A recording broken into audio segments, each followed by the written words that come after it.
No todos los reyes viven en palacios. Algunos nacen en casas de tierra y terminan construyendo imperios.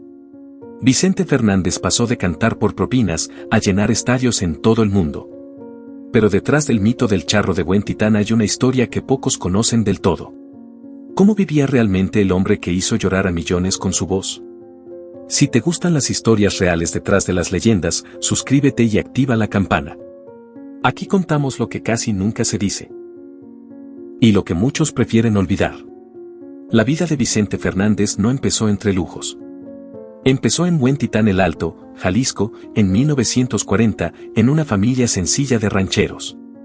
Hoy vas a ver cómo un niño humilde terminó construyendo uno de los patrimonios más grandes de la música mexicana. Su rancho gigantesco. Sus caballos de élite. Los millones que generaba cada año. Y antes de seguir, comenta desde qué ciudad o país estás viendo este video. Porque la historia que sigue no es solo la de un cantante. Es la historia de un hombre que convirtió una voz en un imperio. Vicente Fernández creció escuchando a los grandes ídolos del cine mexicano. Jorge Negrete. Pedro Infante.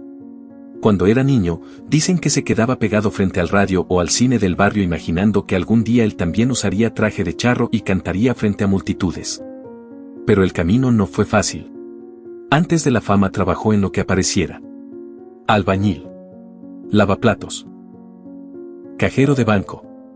Por las noches cantaba en restaurantes pequeños, muchas veces solo por propinas. A veces la gente ni siquiera prestaba atención. Pero quienes lo escuchaban de verdad notaban algo distinto.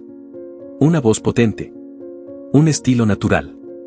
Y una presencia que llenaba el lugar aunque el escenario fuera pequeño. La oportunidad llegó en 1966 cuando grabó su primer disco con CBS México. Ese año también ocurrió algo que cambiaría la historia de la música ranchera. Murió Javier Solís. Muchas canciones quedaron sin intérprete. Y poco a poco Vicente comenzó a cantarlas. Ahí empezó a crecer. Pero el golpe definitivo llegó unos años después. Una canción.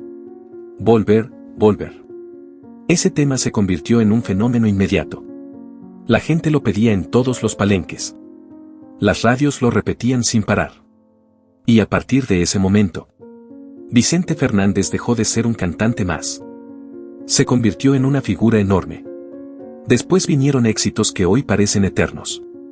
El Rey. Por tu maldito amor. Acá entre nos. La Ley del Monte. Estos celos. Canciones que terminaron formando parte de la memoria colectiva de México. Con el tiempo, Vicente no solo llenaba palenques. Llenaba estadios completos. México. Estados Unidos. Centroamérica. España. Donde hubiera público mexicano, ahí estaba su música. Durante su carrera vendió más de 80 millones de discos. Ganó varios premios Grammy y Grammy Latino. Recibió estrellas en Paseos de la Fama.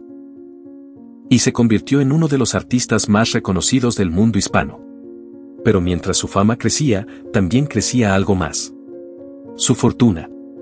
Y ahí es donde la historia se vuelve interesante.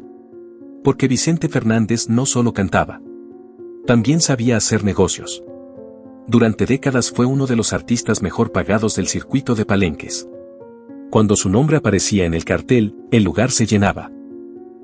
Según se comentaba en la industria, sus presentaciones podían costar entre cientos de miles y más de $1 millón por noche. Y lo sorprendente era que nadie discutía el precio. Porque el espectáculo siempre se vendía completo. En sus mejores años llegó a tener más de 200 presentaciones en un solo año. Imagínate el ritmo. Una ciudad hoy. Otra mañana. Otro país la semana siguiente. Pero lo que realmente generaba millones eran sus giras en Estados Unidos.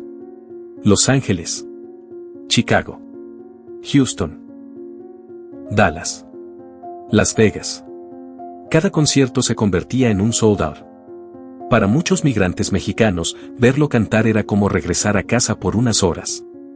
Y cada uno de esos conciertos representaba ingresos enormes. Pero la música no era su único negocio. También estaban las regalías. Cada vez que una canción suya sonaba en radio, televisión o plataformas digitales, el dinero seguía llegando. Incluso después de retirarse de los escenarios en 2016, se decía que su catálogo seguía generando millones al año. Canciones que no envejecen. Canciones que siguen sonando en fiestas, bodas y cantinas. Pero eso no era todo. En los años 70 y 80 Vicente también se convirtió en actor. Protagonizó más de 30 películas. Siempre interpretando personajes muy parecidos a la imagen que proyectaba en la música. El charro valiente. El hombre enamorado. El defensor del pueblo. Las películas no tenían grandes presupuestos, pero funcionaban muy bien en taquilla. Y durante años siguieron vendiéndose en video y televisión. Pero hay algo que muchos no saben. Vicente pensaba como empresario. No dependía de una sola fuente de dinero.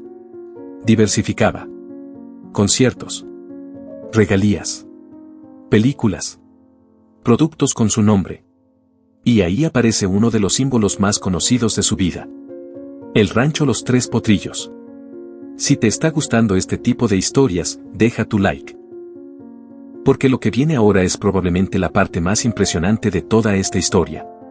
El rancho Los Tres Potrillos no era una casa de campo. Era prácticamente un pequeño reino. Está ubicado en la carretera Guadalajara-Chapala, en Jalisco. Y su tamaño es difícil de imaginar. Algunas estimaciones hablan de cientos de hectáreas.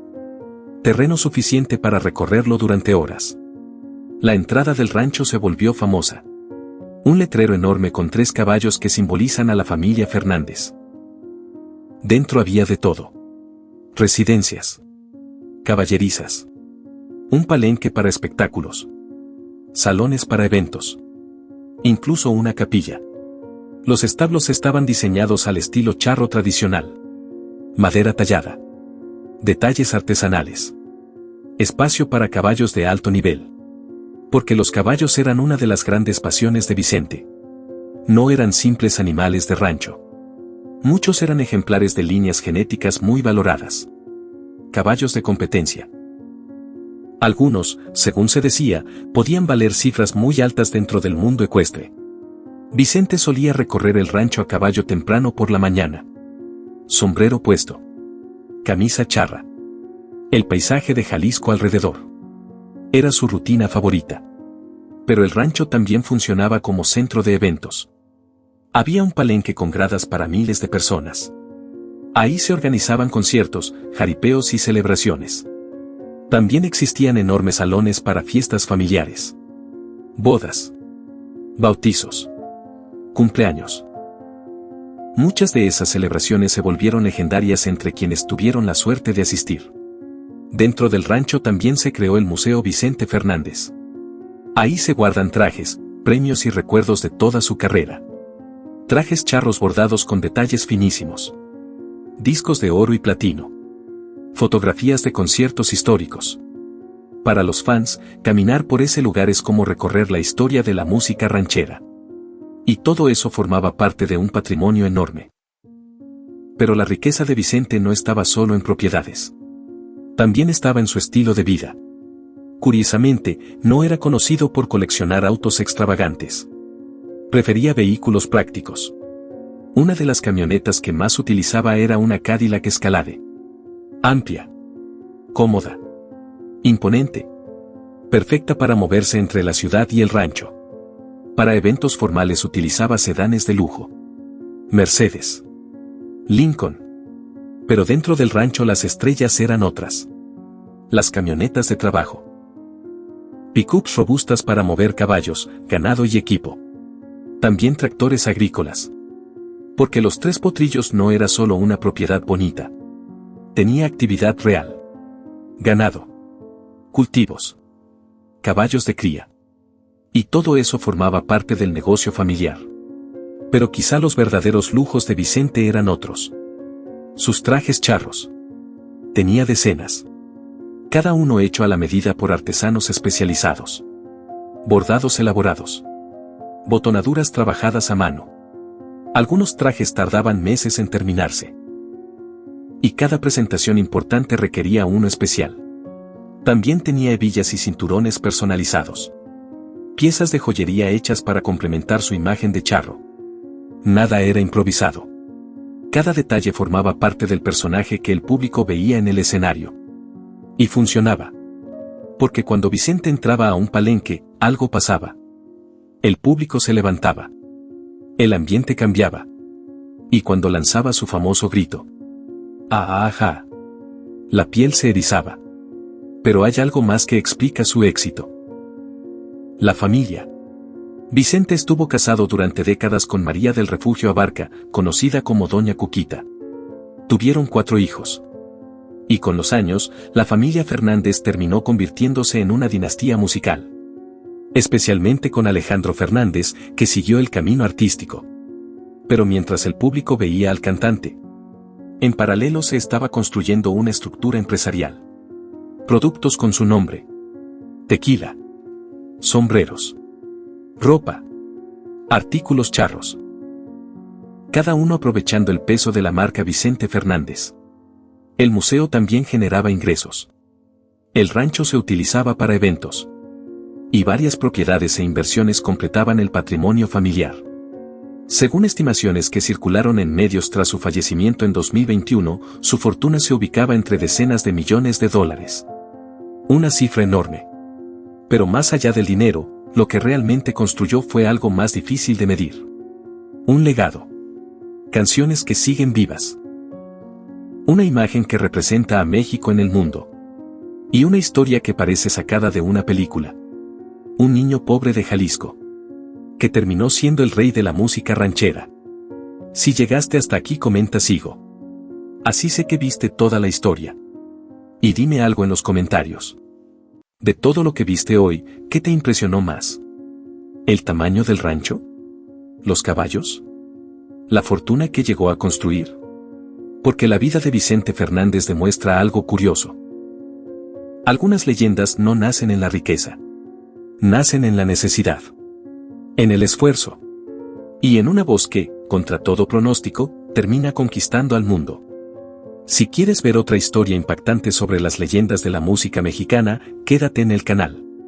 Porque el próximo video revela otra caída, otro imperio y otro final que muy pocos imaginaban.